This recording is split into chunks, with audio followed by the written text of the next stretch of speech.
Good day and welcome everyone to this masterclass in deep transitions and transformative investment by Professor Johan Schot. Welcome to all of those that are here present and those joining online. My name is Erika Kremer-Mbula and I am a professor of economics at the University of Johannesburg, where I lead international chair in transformative innovation, the 4IR and sustainable development. So this masterclass is part of our ongoing efforts to build a community of practice in transformative innovation policy in South Africa. And this is a collaborative effort led by the Human Science Research Council, the Center for Science, Technology and Innovation Indicators, as well as the Department of Science and Innovation and the Transformative Innovation Policy Consortium. So as part of this effort to build a community of practice, we have developed a number of activities, including masterclasses, workshops, and seminars that are helping us unpack the concept of transformative innovation policy and more importantly, contextualize it to the context of South Africa. What does it mean when we apply these concepts to our context? Transformative innovation policy proposes a new approach to think about innovation and to think about support to innovation in such a way that addresses our complex societal and environmental challenges. At the heart of these ideas is the importance of understanding systems and how to change systems so we can transition towards more low carbon, climate resilient, inclusive societies. So this is what Professor Johan Schot is going to be talking to us about. He would introduce the idea of deep transitions and what applying that lens of these deep transitions means for the kinds of investments that we need to transform our systems. So without any further introduction about this event, I will go on to introduce our speaker. Professor Johan Schot is a professor of global history and sustainability transitions at the Utrecht University, the Center of Global Challenges, and he's also a visiting professor at the University of Johannesburg within our chair. He's also the academic director of the Transformative Innovation Policy Consortium, and he runs the Deep Transitions Futures project that we will hear the key ideas about in this masterclass. So with this introduction, I would like to give the floor to Johan. Thanks so much for being with us today.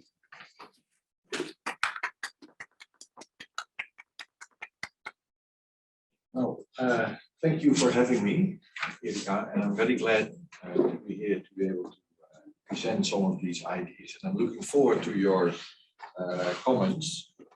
So I want to talk about two topics. One topic is deep transitions. So what do I mean by this? What does it entail? And the other notion is transformative investment. So as Erika indicated, I have been working a lot on policy, but in this project, we looked more at the private sector and look at the type of investments they could do. So first of all, about the project itself. The basic idea is that we need to change the systems that provision basic needs. This is also an idea that is used for transformative innovation policy. So our societies consist of systems for our economies. Systems for the provision of energy, healthcare, water. So all of these basic needs, and they need to be changed. For this change process, we need a lot of investment. And it's already clear that we are talking about billions and billions of money. And if you look at the COP26 agenda developed in Glasgow, there was a lot of attention to sustainable finance. What we bring to this discussion is not just about more investment. We need to invest differently. And we call that transformative investment. So I've been developing these ideas together with a group of investors. This is the group of investors. This is a global investors panel. So for 1 year, we have been engaged in a process, what you may call co-creation. And at the end of my talk, I will come back to this notion of co-creation and transdisciplinary research. But here you find the names. So we have institutional investors, big institutional investors like Calstar and the Ontario's Teachers Fund. We have impact investors, for example, Sunfender from Kenya, but also Caspian from India. We also have a number of public investors here. South African government is part of this panel. And we have been discussing with them, how can they change their investment patterns? So this is an overview of the panel process. Originally, because this was designed before COVID, we thought we would do this in face-to-face sessions, but we have done this digital. This process is almost completed. And in September, we want to publish the Transformative Investment Principles. So what was the process? Well, we did a kind of pre-phase called Block 0 here, in which we, on the one hand, did some interviews with them. So we wanted to know how they were investing currently. And we also exposed them to some of the theory you will hear about. So this was a kind of preparing the ground session. Then in Block 1, we looked at the present. So we asked them, what type of challenges do you want to address? So they were detailing, of course, climate change, biodiversity loss, poverty. In a way, all the SDGs were kind of mentioned. And then we looked at the current systems, but also at their investment practices, because they had told us about their investment practices, whether they would deliver on these goals. And they themselves came to the conclusion, no, there's a gap. There's a gap between our current investment practices and where we want to go.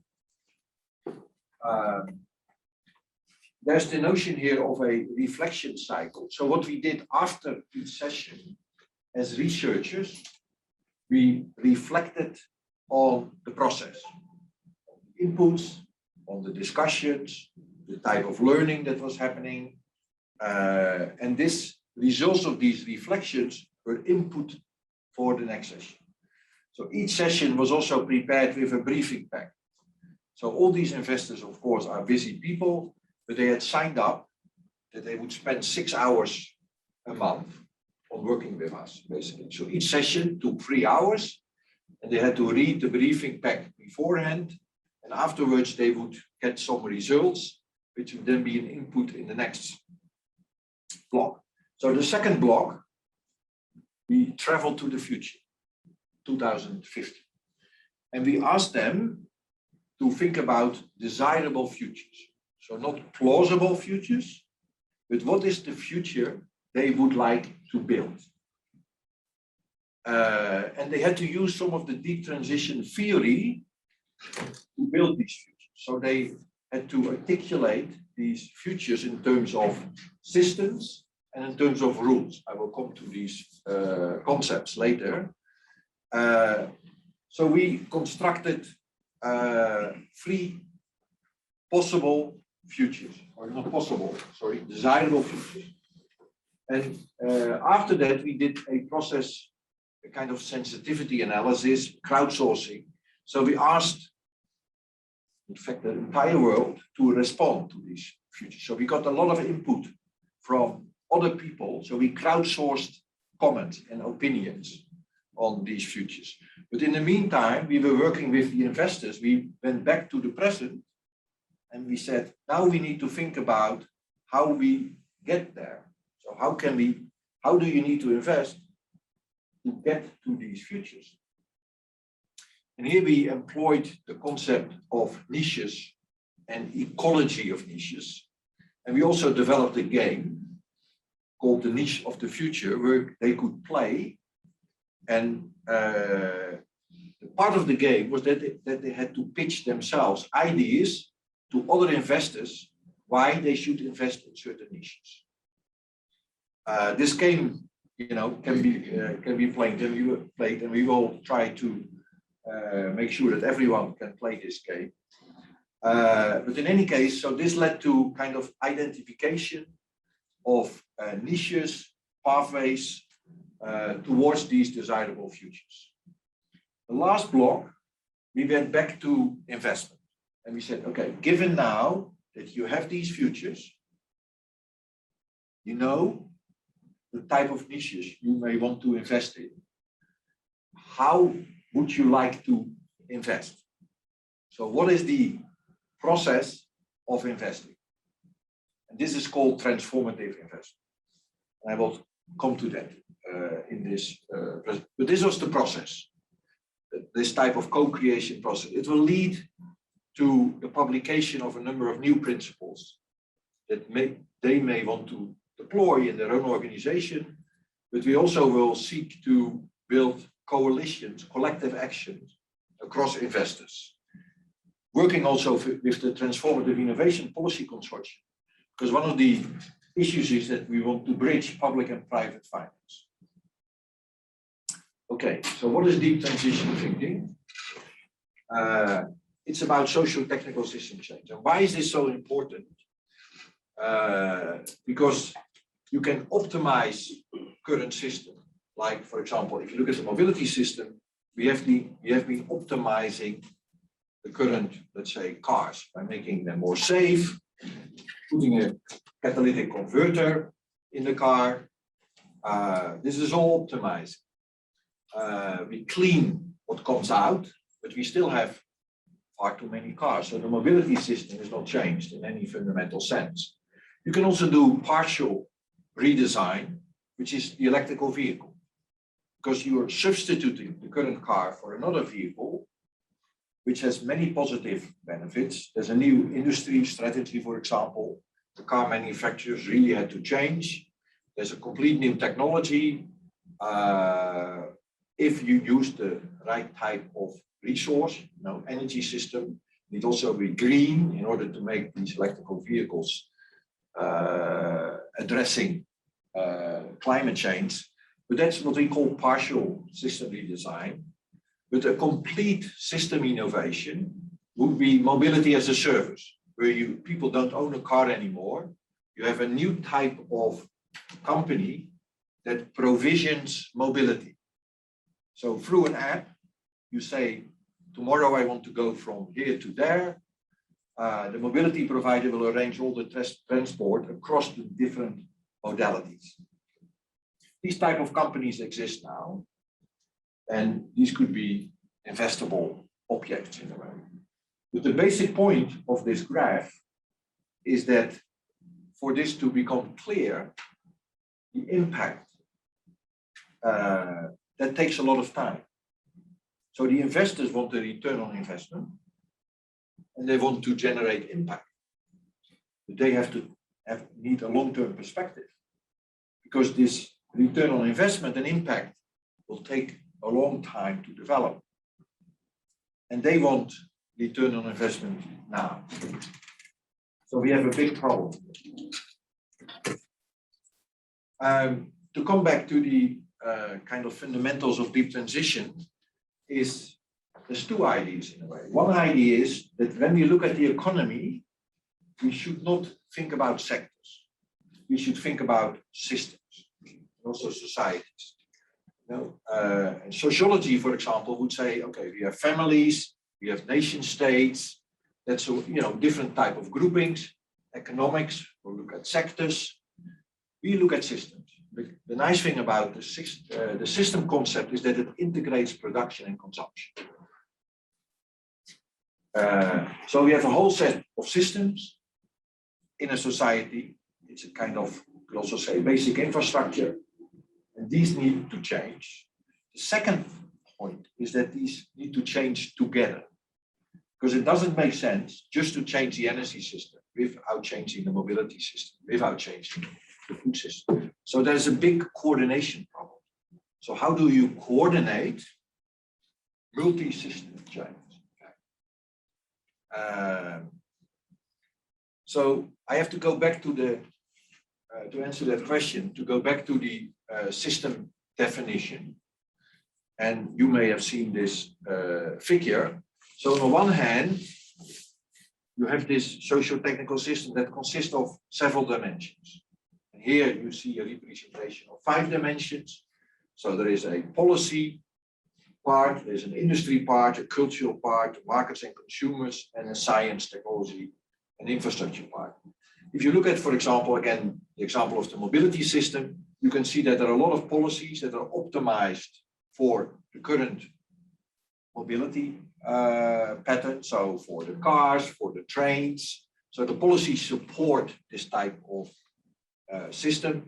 You have a culture in which people desire to own a car. It's seen as the kind of maximum best way of moving around. And in fact, it is often in many cases. So users also have specific preferences, and there's a whole technological infrastructure to support this. And the industry also focuses on selling as many cars as possible. So this is a aligned set of elements that makes it very difficult to enact radical change. Why? Because you can change technology. You can change, let's say, you introduce electrical vehicles, and that took like 30, 40 years, in fact. But if you don't change the industry strategy, then it will not happen, because you can create an electrical vehicle, but to mass produce it, you need industries to produce it. And for a long time, car manufacturers were refusing to do that, in fact.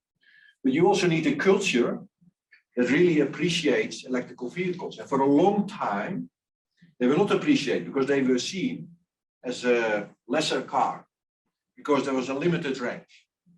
A car needs to have an unlimited range.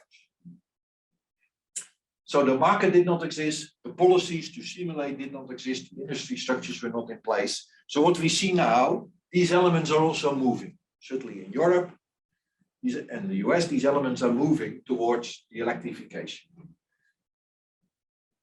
The actors that produce this system, we call them regime actors. Of course, they have vested interest in this system. But these actors, so why do they want to continue to invest? It's also not just because of their interest, it's also because of what we call rules. So they are driven by certain routines, by certain ways of understanding the world, and these are often quite specific. So the best way to develop the system is to clean the gasoline car. That was for a long time a major rule in the system. And these rules are embedded in values and beliefs. So in the end, system change is about change of rules. And these are collective, shared across actors. And these are embedded in the system. So even if you, as a person, say, okay, I don't want to use a car anymore here in Joburg, good luck if you have children. The whole system invites another type of behavior. So you can try to educate people, but that's not sufficient. You can try to make car use more expensive. Well, either you will create less access to this for the poor or even the middle class, but you will not change it because the whole system is not inviting. If we get to sustainable behavior, we need to change the underlying rule sets so that actors start to design new systems and change all these dimensions. And you can now already understand this is a very complex process. And this is a single system, let alone multiple systems. So how does system change happen? Therefore, we have developed this MLP, multi-level perspective, you have heard about. And the basic idea of this multi-level perspective is very simple, is that we have a dominant practice or system. The system needs to open up for change. And why should it open up for change? Because it is experiencing shocks or trends that they have to respond to. For example, the trend towards climate change leading to shocks will make people rethink whether their current practice is optimal. The other thing we need is alternatives. But these alternatives need to develop. That's often the problem, they don't develop. So they need what we call a niche, a protected space in order to develop. And the role of policy, and perhaps also of private investors, and that's what we were discussing with them, is to develop these niches. And you may have to do that for a long time, because if regimes are not opening up for change, then change will not happen. But on the other hand, if you don't develop them, if shocks happen, there's no alternative. This is what happened in the 1970s. We had the oil crisis. So people started to think about alternatives for fossil fuels, but there were no alternatives. Wind energy was not developed, solar energy was not developed. So we had to continue with the old system. The MLP is designed for single system change. So for multiple system change, we need even to think further. So this is a representation of deep transitions. And it's a complex figure, and I don't have time to discuss all the elements. But the basic idea is that the type of systems we have now have developed over time. In fact, they were part of the industrialization process. And you can talk about industrialization in terms of the first industrial revolution, the second, the third, and the fourth, which is part of the name of the chair with whom I'm working with this program. I tend to think about this using the work of Carlota Perez as waves or surges of development. And we have seen 5 in history. And we're now living the 5th wave or surge. And these surges come with certain type of new technological opportunities emerging. So the current wave is a digital wave. So there's a whole set of digital technologies allowing these systems to develop further. You see this line through these waves, because I don't see these waves as disconnected. In fact, if you look at fossil fuels, the first industrial revolution started with fossil fuels, with coal. And over time, you have seen, transitions to oil and gas, for example, specifically during the 4th wave. But of course, it's still fossil fuel. So there's an underlying continuity here.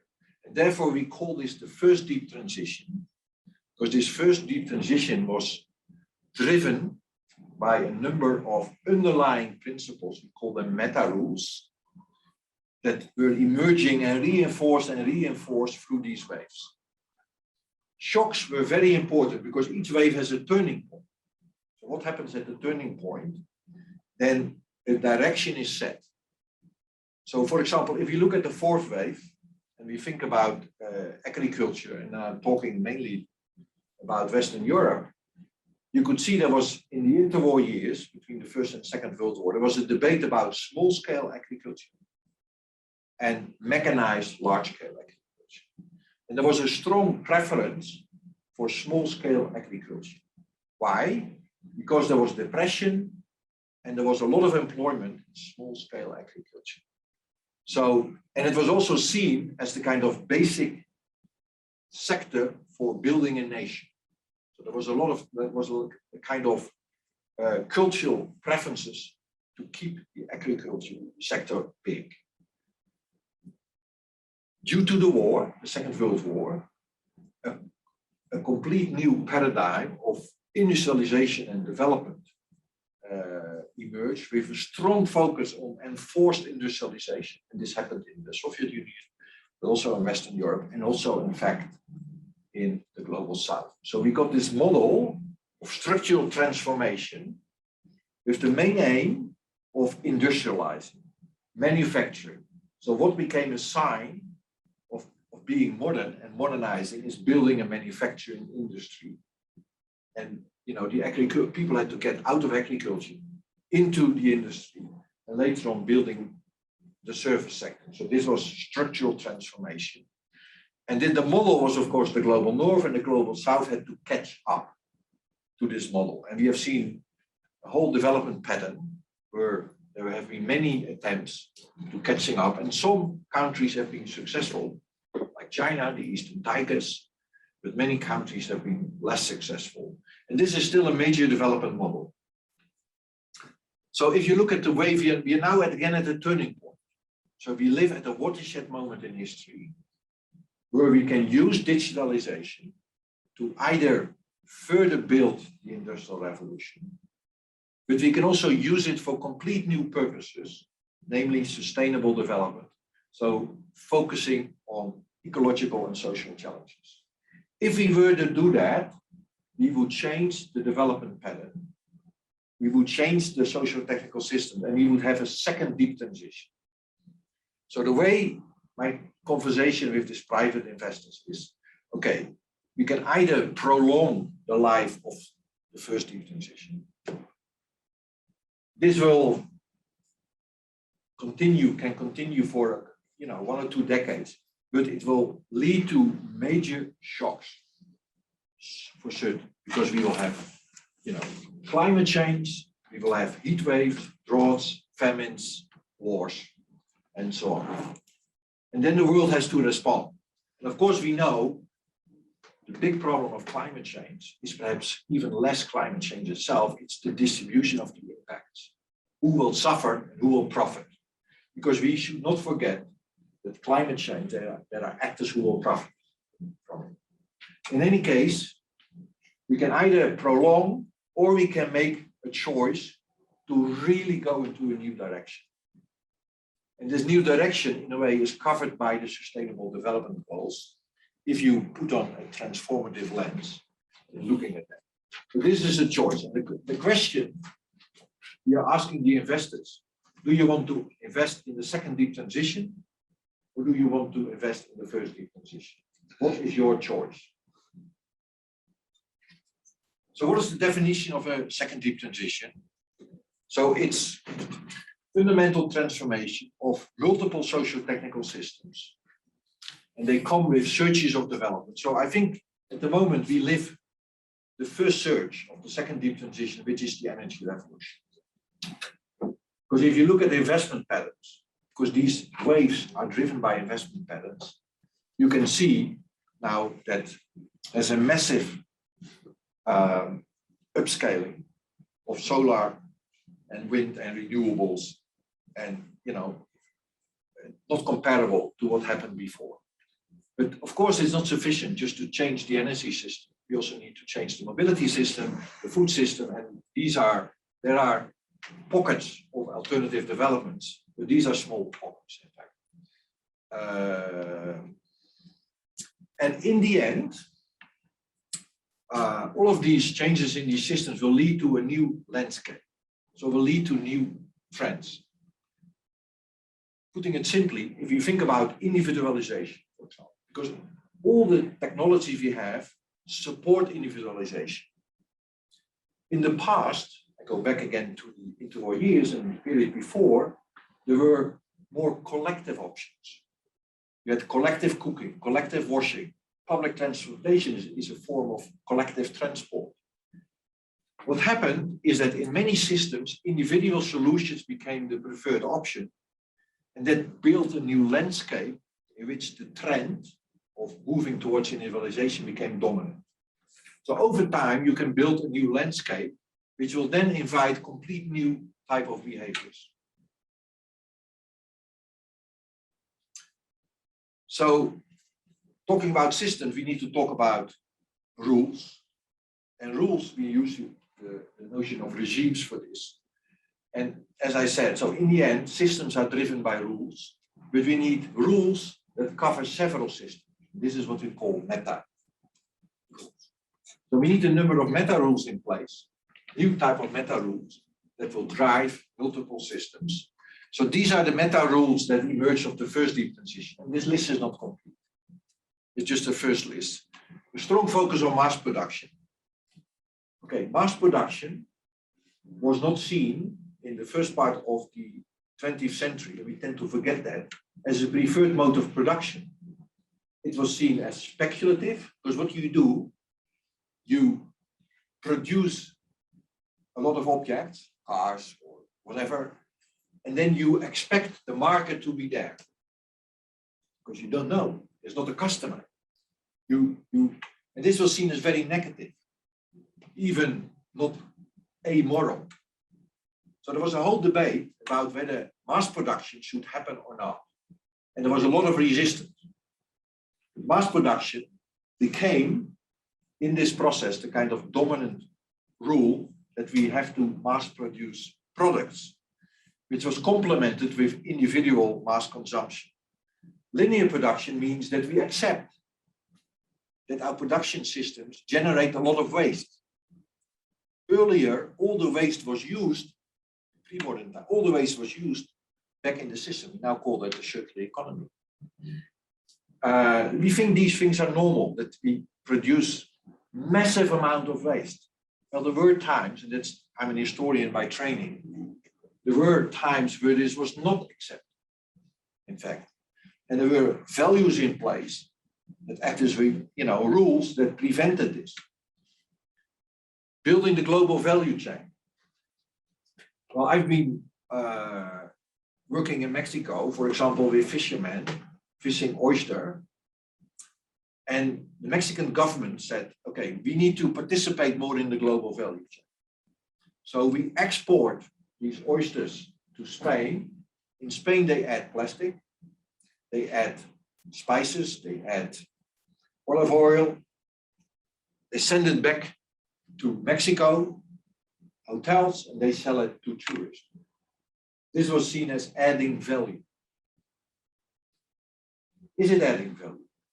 We try to argue, can these oysters be directly sourced by the hotels? Well, this was impossible because of international accreditation, for example. And the hotels were not believing that these Mexican fishermen could produce, safe oysters. And they may be right, in the sense that there need to be kind of upgrading work to be done. But the main driving force at the moment is that we have to build global value chains. Now with the Ukraine crisis, of course, we can see the problems, the shocks. So we already see a kind of questioning of this meta rule. Resource extraction, I can't discuss all of these. Externalization, the idea that nature is there to be exploited, and the social benefits will come through a trickle down effect. So what we have done in the Deep Transition project, discussing this with the investors, we said, okay, can we rethink these meta rules? And we came up with a whole set of new meta rules. They're here. And these are the type of rules, in a way, that need to drive the systems. So and this is also the coordinating mechanism. So how do these systems coordinate? They coordinate by accepting similar meta rules. So the ultimate aim is to change these rules. So we created 3 future worlds together with the panelists in which these rules were changed. So we created the frugal world. In the frugal world, there's a lot of local production. And frugality or sufficiency is a major principle. And of course, you can think, first of all, this type of world already exists, partly in the global south. But I think it can still be optimized. For example, if you think about waste. But many people, many of the investors were thinking this will never happen. Well, if you think about shocks that may happen in the future, I'm not so sure whether this world is not plausible. But in any case, by a set of investors, this was seen as a desirable world. We had to do no harm world, where the basic principle is that if you innovate, you always have to take into account impact. So precautionary principle. So this led to a world with also a new type of system. And we had Schot, which is more a world where there's a strong focus on high tech.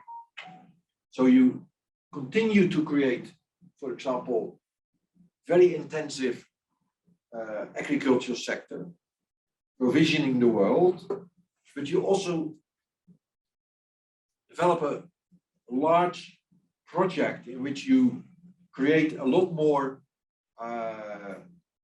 wild nature in a way. So you make a clear dual economy. On the one hand, you have a highly productive economy. On the other part, you have larger part of the world being giving back to nature. So these were three plausible worlds. And we asked the investors, how do we get there? So we first looked at current investment practices.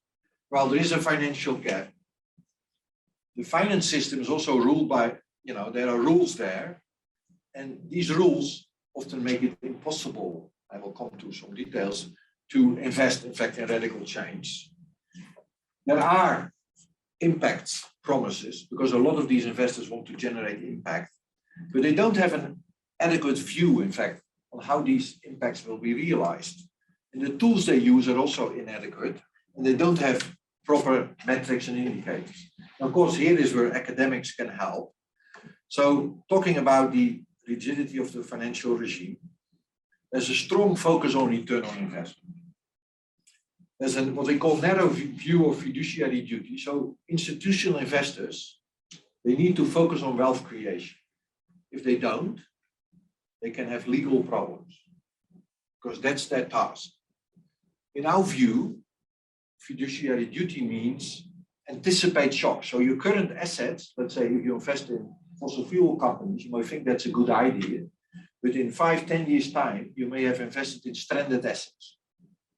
So we need to take into account that the world will change when we think about fiduciary duty. There's a short-term orientation. I showed you this, you need to invest in developments that will only have impact within 5-10 years. So short-term orientation is a problem. And of course, risk management. So the way they look at risks makes many projects not investable. For example, invest in solar energy in East Africa is often difficult because of the risk profile of these investments. If you look at impact, well, the idea is that if you only look at impact, there will be underperformance. So you will not get the returns you want. There's this wealth creation constraint, and there's a lot of greenwashing through these kind of principles they use now, the ESG, environmental, social, and governance, principles, which is often a ticking the box exercise. And there's a lot of wishful thinking about impact. So these investors more or less agreed to these criticisms. So that led to the question, how can we, in fact, invest differently, invest in transformation? So we are building up a number of principles. And one of the principles is that they should invest in niches. And investing in niches is different to some extent, from investing in a specific company, because a niche is an environment that is conducive to the development of sustainable practices. So how can they invest in niches? They should also invest in companies at the junction of these meta rules and digitalization, because we are at this 5th wave. But a more radical principle is they also should think more about portfolios, because an investor has, let's say, 10, 15, portfolio of 20, or many investments. But do they look at the portfolio as a whole? Because they assess each individual investment. They don't look at the portfolio. And we may need to go beyond the portfolio to what we call investment bundles. So collective action. So several investors need to collaborate and across the public-private divide. If you think about system change, you will see that many things need to change. So you need to invest in all the elements. And some of these elements, to invest in them, will not be profitable. But there's a huge amount of philanthropy in the world. So the philanthropy should perhaps be able to de-risk some of the investments of institutional investors. And they need a return on investment because they need to pay for pensions. And then there's the role of public investors. So we need collective action. And the other principle is that these investments should be research-led, because a lot of investments are made without proper data. So there's a large role to play, in fact, for academics to work with investors. And one thing I was really surprised about is to find out there are not many links, in fact, between the world of finance and academia. And these links need to be built.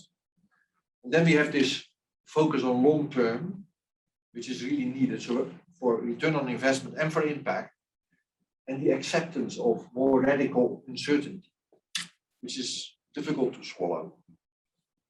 So how can we help as academics? So one of the things we are trying out now is building what we call a theory of change. And we are using that now for public policy making. And of course, the tool of theory of change has been around for 30 years already. And the major idea is that you don't focus on outputs. What is an output? That's an article. That's the number of PhD students. That is a specific technology. So if academics also write proposals, they have to send in deliverables as a proof of success. Well, these outputs, what do they change in the world? So we need to focus on outcomes. And outcomes are changes in people and an organization. They will perform new type of behavior. So we have been in the process of defining what we call transformative outcome, using the NLP, for example. So we say investment needs to lead to new type of learning. So your investment needs to make sure that the company you're investing is asking difficult questions about assumptions, because we need what we call deep learning or second order learning. And then actors ask questions about the mobility system. Should we assume that the future mobility system, 2050, is still dominated by the car and the desire to own a car? Or should we assume that we can move to other options? Networking. Is the current network that the company you invest in, is that a transformative network? Does it include users? Does it include civil society? Does it include marginalized actors? So you get to new type of conversations with investors, because we say to them, okay, you need to invest in impact, yes, but to get to impact, you need to invest in transformation of systems. Because if you have new systems in place, they will generate new type of impacts. So we have a whole set of what we call transformative outcomes that they could invest in. So talking about private investors, so we came to some conclusions. So we need to go beyond the ESG standards, which is kind of dominant practice at the moment. So we need to look at dependencies across systems, and we need to look at the intertemporal dynamics, because you can build certain niches now, but you also need, building on these niches you have now, you need new niches in the future. So you really need to think about about transition pathways. You need to focus on the long term, cope with uncertainty. You need to promote radical change.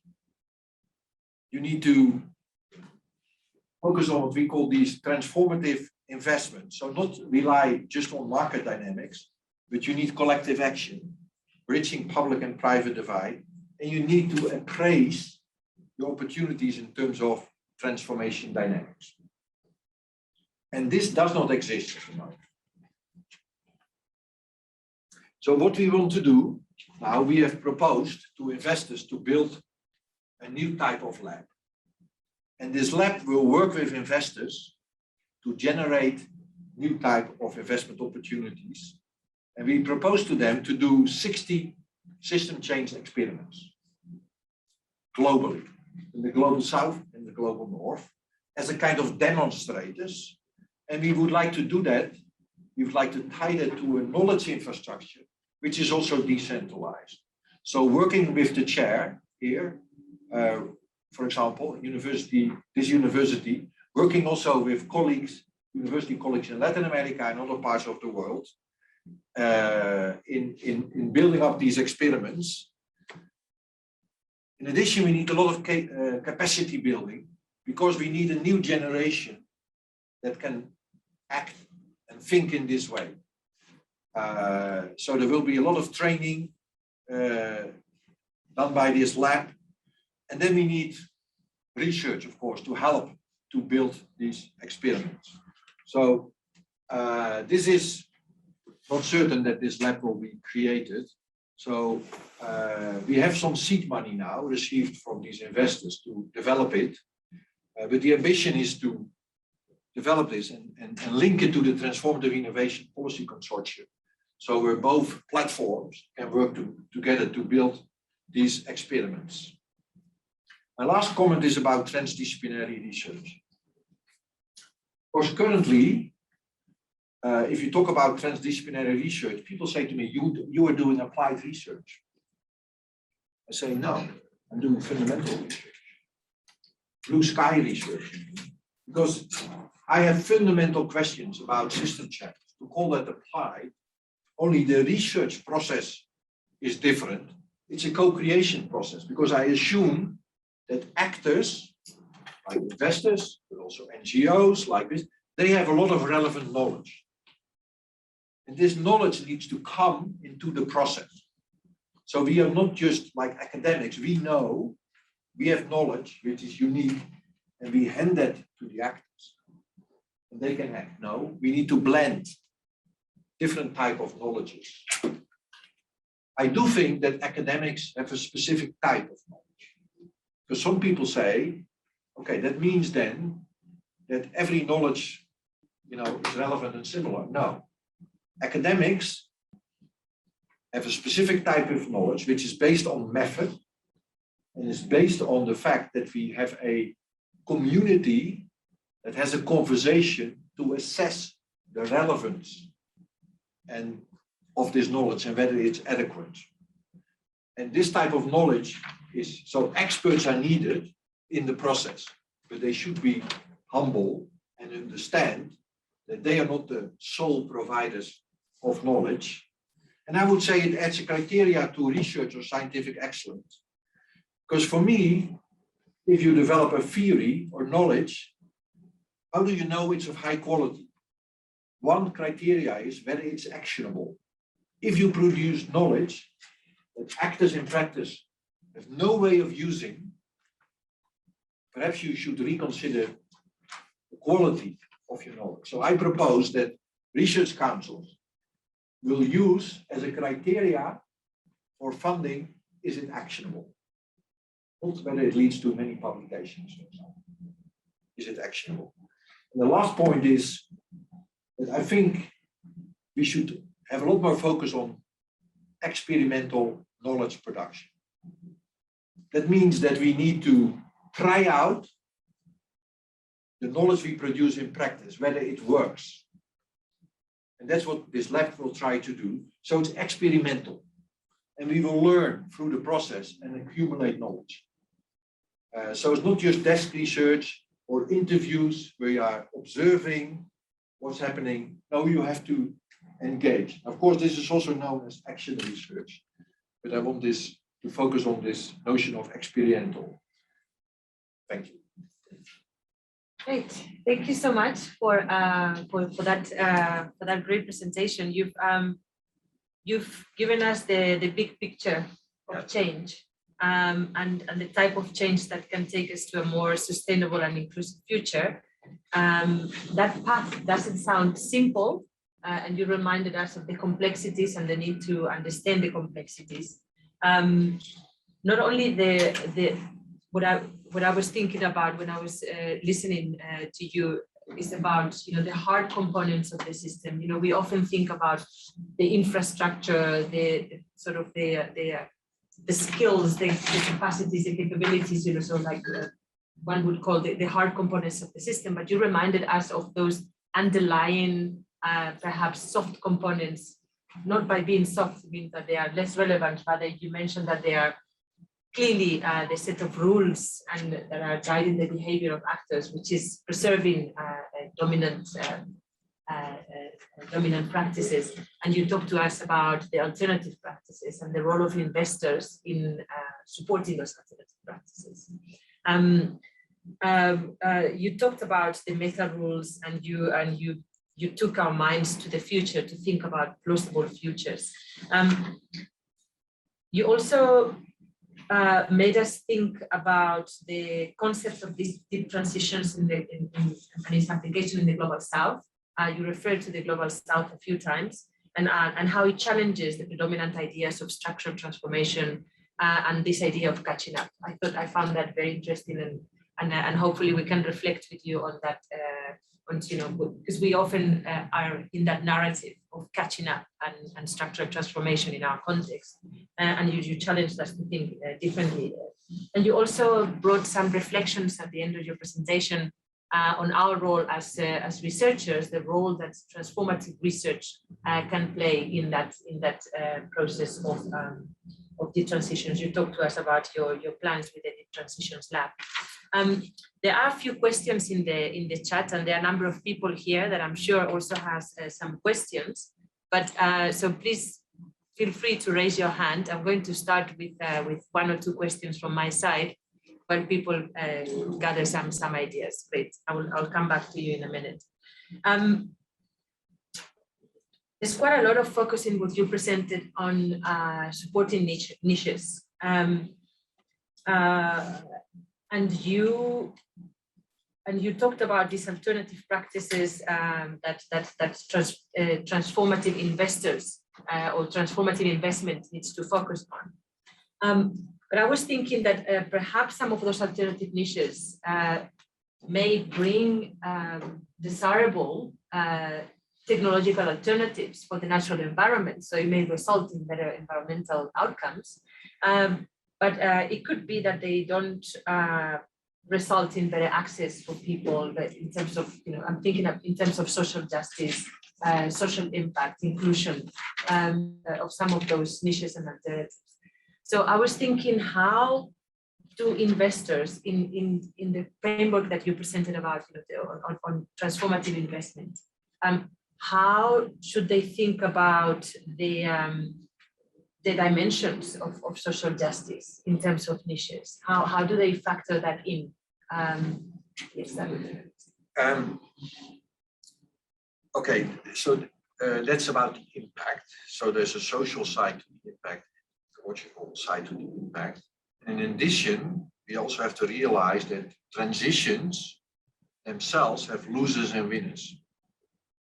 So we need a kind of mechanism in place to look at the uneven distribution of impacts while transitioning. This is called just transition. In fact, that's the kind of concept now used for this. The way to take that into account is, okay, these investors, we try to say to them, focus on system change. Then they need to appraise the kind of impacts of these systems. For example, you can use the SDGs for this, but we have to realize that it's not always clear up front what all the impacts will be. So therefore, this notion of experimental change is important, because you need to put this question there, but you may have to experiment with this. And of course, this is difficult because generating impacts means there will be victims. At the same time, we do need space. So therefore, I spoke about this notion of radical uncertainty, which also applies to us, to people. That if we want to make a transition, we cannot say we need to know everything now. The essence of transformation, but also of knowledge production, is there is a probing process. And well, that can be difficult. So let me, and in a way, it's the role, I think, of the government to assure that losers, to use that term, of people who do not benefit, get compensation. That is, in the end, also the role of the public sector. But these investors, these private investors, should think about it. So that's what we try to stimulate by talking about systems with certain type of characteristics. So in this presentation, you highlighted the role of investors in the whole idea of deep transitions. Now you mentioned in the role of public policy as well. Perhaps you mentioned it now in terms of mitigating some of the damages, so to speak, of the transition. But also they would have a role to play in setting up the direction of the transition. So could you tell us a little bit more about, or perhaps, you know, in your mind, who is in the driving seat? Is it investors or is it public policy? How do they play? Well, these searches I showed are investment searches. So public and private investment in new opportunities is driving these searches. So of course we have public investment, you know, through science and technology innovation actors, but also in, you know, the health ministry does investment, agriculture. So this, my work is about, you could say, investment. Of course, we need also regulation. That's, you know, to, in a way, it needs to be embedded in regulatory regimes. But that's not what I focus on. I focus on investing differently. And I think if we want to move to more sustainable development, we really need a lot more investment in complete different systems. So it will be an important component. That's one point. The second point is that it's not like these investors invent alternative practices. They often think they are the start of the change process. They are not.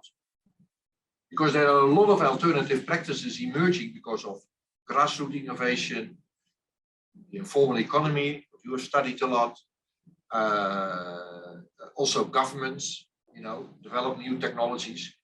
So the role of the investors is in a way to facilitate and these ongoing transition dynamics.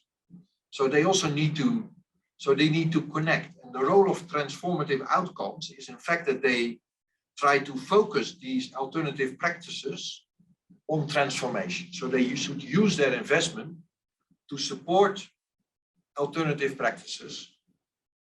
They have not created them, but then they should try to direct them in specific. They should have criteria for investment which are different from the ones they have now, because they need to invest in transition dynamics. So that's the second component. But I'm not claiming that investment on itself will, you know, change the world, but it is an important element. That's the element I focus on. Well, you know, you can't say that digitalization is sustainable or not sustainable. It depends on how you deploy it. Because you can deploy digitalization in ways that are clearly not sustainable.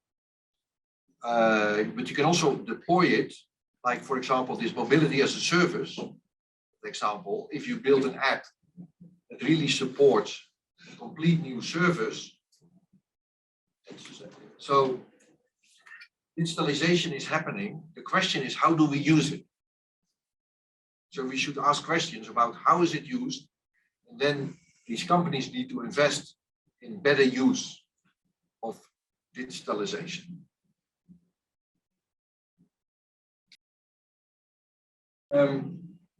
I think they feel constrained themselves. So, because there's a lot of regulation, in fact, you know, across the finance industry that they have to comply with. And they felt already constrained start of the panel process, but they felt even more constrained at the end, because they say, okay, investing in transformation is difficult because it's not investable, given the rules we have. So we need to stretch what is investable. And so we are discussing ways of doing that. One way could be, for example, that an institutional investor needs to have a return on investment, but it can set aside 5% of its portfolio for new forms of investment. So we are looking at ways to make things investable that are currently not investable. And the other option we are looking at is collective action. So if you can de-risk some investments by actions of other actors that make them investable, but it's tough because and they recognize that, and therefore we want to develop these experiments to get experience with investing differently. Because in the end, people don't change because you tell them. It's much better to go through a learning process. That's what we want to induce together with them, a learning process with academics and investors, and how we can do it differently.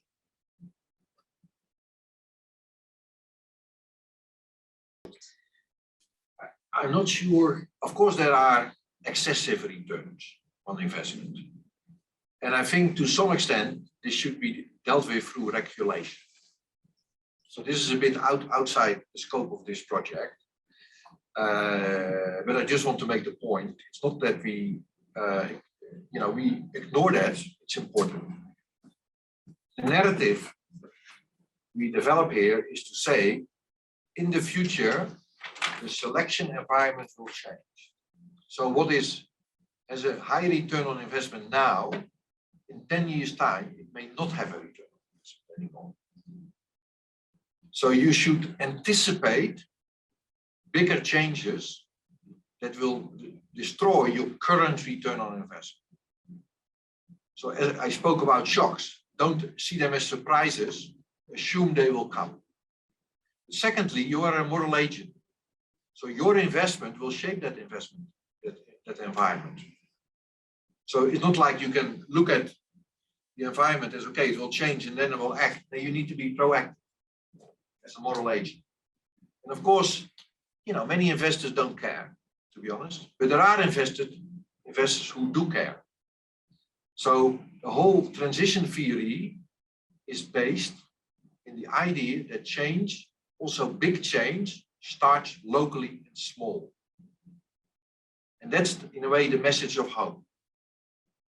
Because we always think that big change needs to start with, something big. No, you see, and if you look at what's happening on the ground, you can see many exciting alternative practices emerging. The problem is they don't scale. So one of the roles of the investors is to help them scale. But also the Industrial Revolution started in small scale. And it led to a massive change of the world. And the important thing to realize is that it did not just start in England, because the dominant narrative is, that it starts in one place and then diffuses to the rest of the world. No, the Industrial Revolution also started in Africa, in Asia, in many places. So you see small, but of course they become connected, and England was able to appropriate the benefits. So this is about appropriation regime, so to say. If you make change, who will appropriate the benefits? But the first step now is that we really should nurture alternative practices that do exist.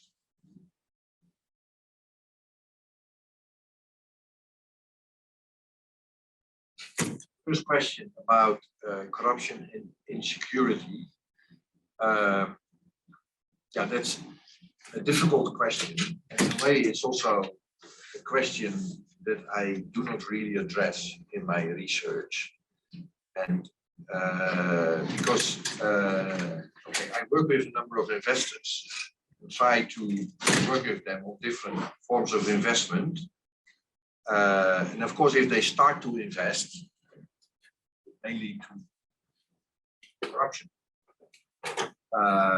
That's a problem that should be dealt with by the government and by putting good governance in place. So I'm not saying the problem doesn't exist. I'm saying that's a bit outside the scope of what I focus on.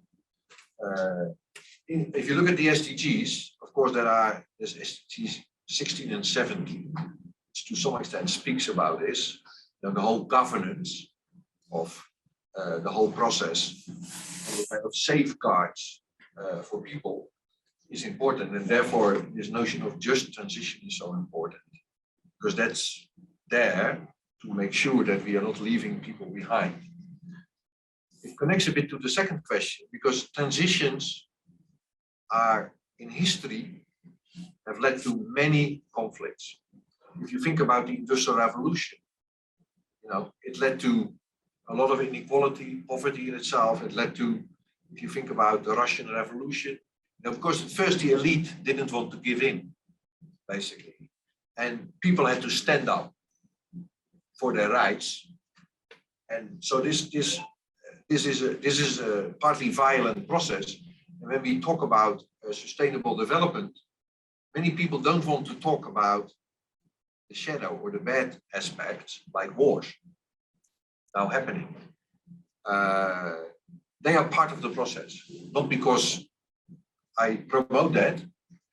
As an historian, okay, if you look at the 20th century, if you look at the world now, it's a world full of violence and wars. So the question for me is, how can we carve out spaces that will generate hope, that will promote new practices, and these new and develop them. So that's what I focus on. Acknowledging that we should not be naive, and that in our thinking we should assume some of these, what I call shocks or geopolitical crises, and they should make us work harder. That's also what I tell the investors, because the investors also see the world as a kind of flat world where they can invest. And if something is too difficult, they don't invest because they say it's too risky. That's part of the problem. So also for us academics, we should move into these spaces. What was the third question? Sorry. The third question was about niche markets in South Africa that investors could be looking at. Okay, well, you can just think about, I'm not an expert, I can perhaps better ask you, on South Africa in terms of, what is available in terms of niche development and alternative practices. But let me say that in any case, what I know of the Global South, and I've learned through scholars from the Global South like you, is that there's a strong informal economy. So we should really, also in investments, practices, look at social entrepreneurship, informal economy, grassroots initiatives. Of course, the energy system, well, why is there not more solar and wind energy in Africa? Because it seems obvious. In terms of agriculture, there's a lot of focus on export to the global north at the expense of local production. So I think we need to return to more local production for local markets in the global north, but also in the global south, for example. Mobility, okay, a PhD student of mine, Gosh, I think she also had a lecture in research on Kolkata, this Indian city. And there's a strong emphasis on building roads and nurturing the desire for cars in a city that has no space, really no space, and there's no infrastructure in place. So we need to think about complete new mobility practices using some of the existing mobility practices of shared mobility that exist in India and also here, and not see them as pre-modern or things that need to change or we need to get rid of them, There's things that we should improve, build on.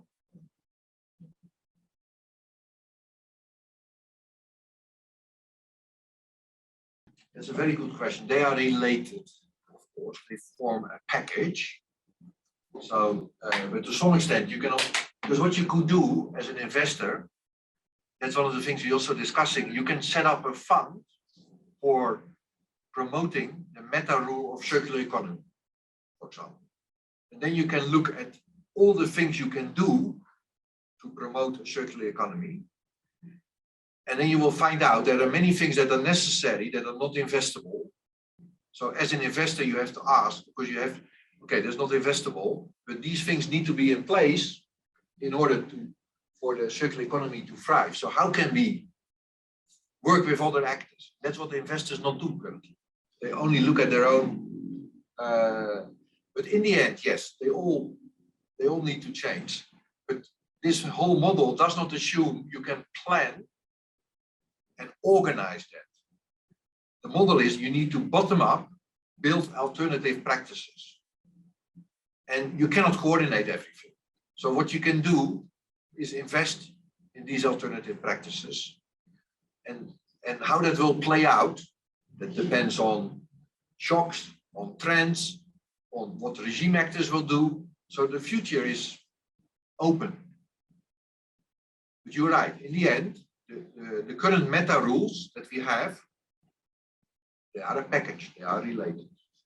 So, but they have been developed over a history of 250 years.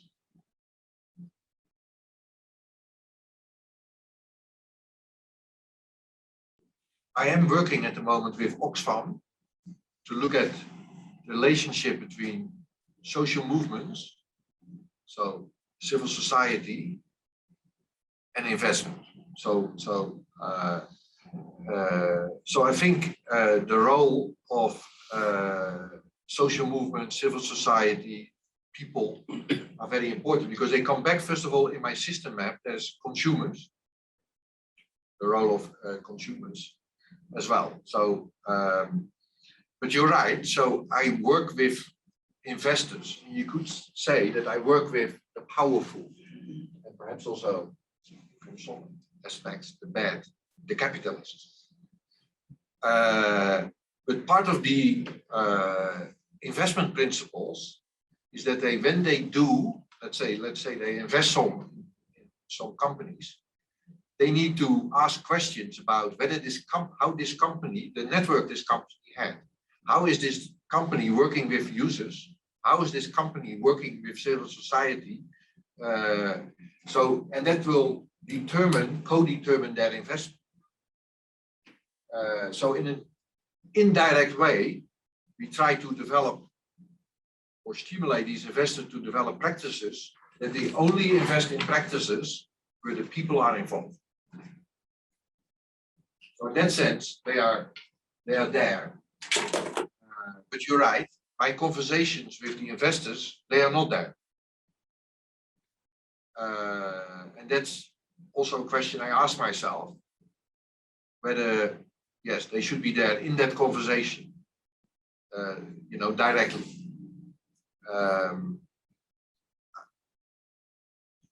I think there's also a lot of other research that academics are doing. As I said, I work with Oxfam, for example. You know, so you can, as an academic, you can work in many pockets. And I focus on investors because, you know, I think they drive these waves partly, and I think they are an important place to start. But, you know, social movements also very important. I'd like to comment on that because the investors that you showed in one of your first slides, we didn't get a chance to see all of them, but just to get an overview and they include investors from the global north and from the global south. Yeah. Do you see, and in a way, that group of investors is a niche in the world of finance. Yeah. two questions. Are there any differences, or do you see a more openness to these ideas in the case of investors from the Global South that may be closer to those sort of social environmental issues that are at the core of this idea of deep transitions? So are there any difference there, or is it doesn't matter in terms of, you know, where do you see more opportunities for change? Yeah. And more broadly, how optimistic are you in terms of seeing this becoming a sort of a more frequent, regular practice in the way in which investors think in the near future? Because there is an element of urgency, right, in this whole thing. Looking at 2050, but I mean, hopefully the lights still will be on by then. We don't know. So the pace of change is happening very rapidly. So in a way, we need to see some of these changes happening in the very immediate future. How optimistic are you? Okay, so I think the finance regime is a globalized regime.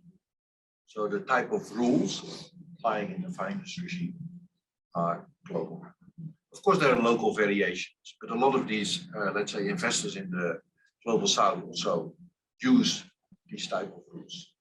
Of course, let's say Caspian India is using, that's kind of, can use, money comes from the Global North, they invest it. So they are kind of, they're not asset owners, they are the asset managers. The difference is a bit that the investors from the Global South understand much better the context.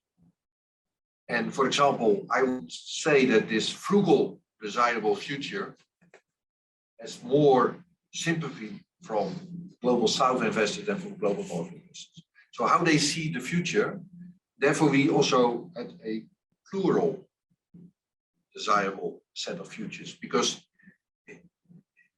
certain futures may happen in certain spaces while other futures may happen in other spaces. And we wanted to allow kind of space for different type of futures.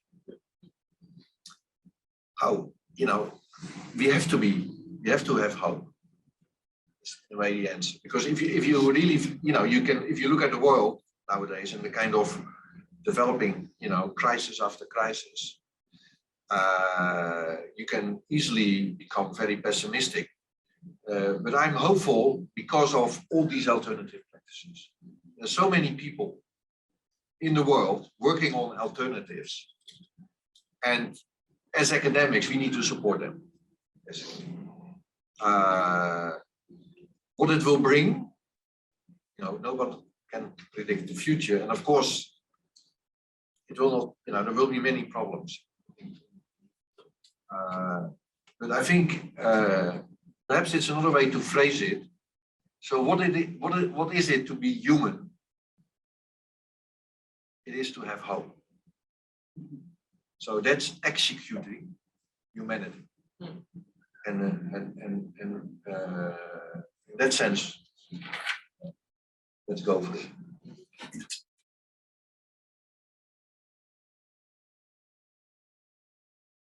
Okay. Well, about the first question,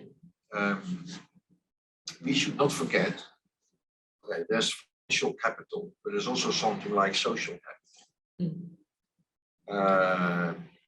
Although there are many alternatives, practices that the finance world currently will not invest in because it's not investable, people invest in, and their time, their resources, their energy. So the process we are trying to do in this, what we're doing in this lab, is bring it a bit closer together, so that things that are currently not investable, but clearly important for the future, will become more investable.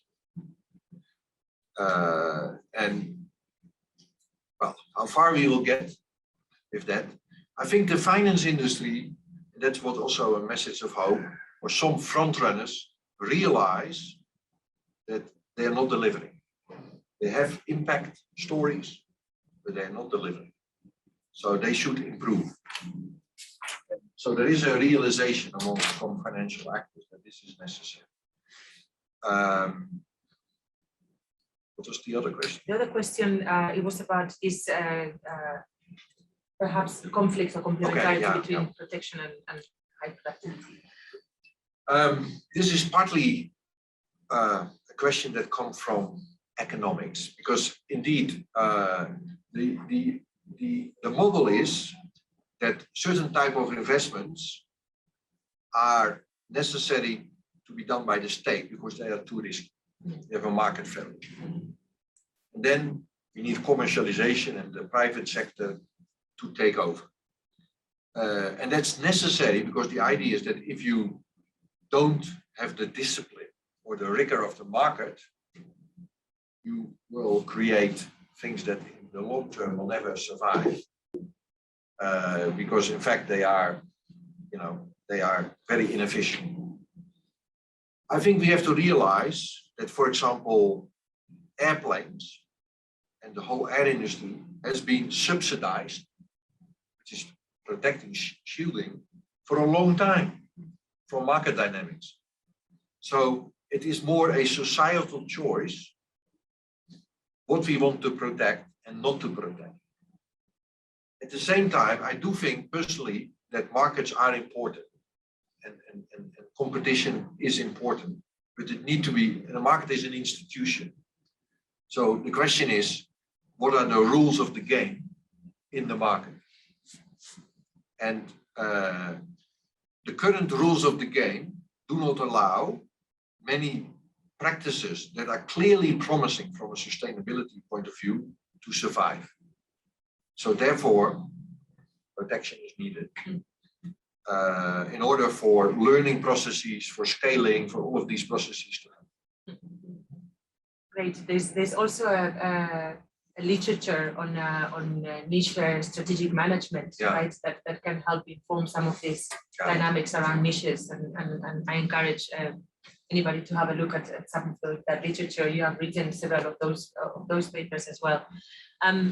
We are out of time, and just in time actually. And it's been. I would like to thank again Prof. Schot for being here with us today, for making us think about the big picture and some of the pressing realities that affect us in our time. As scholars, as policymakers, as practitioners, we all need to engage with this concept of deep transitions and contribute to it in a positive way. As you left us with a message of hope, that we need to think about supporting these alternative practices and really trying to galvanize that sort of alternatives that are already present in our day, and sort of protect them and ensure that they are part of the transition process. Thank you everybody for being here, for your comments, for your questions, and thanks to those that have been online. We have a number of activities, as I mentioned, as part of this community of practice in transformative innovation policy. So please keep connected to our social media, Twitter, and our website, where we announce the masterclasses and the workshops and lectures as part of this community of practice. Thank you so much, everyone.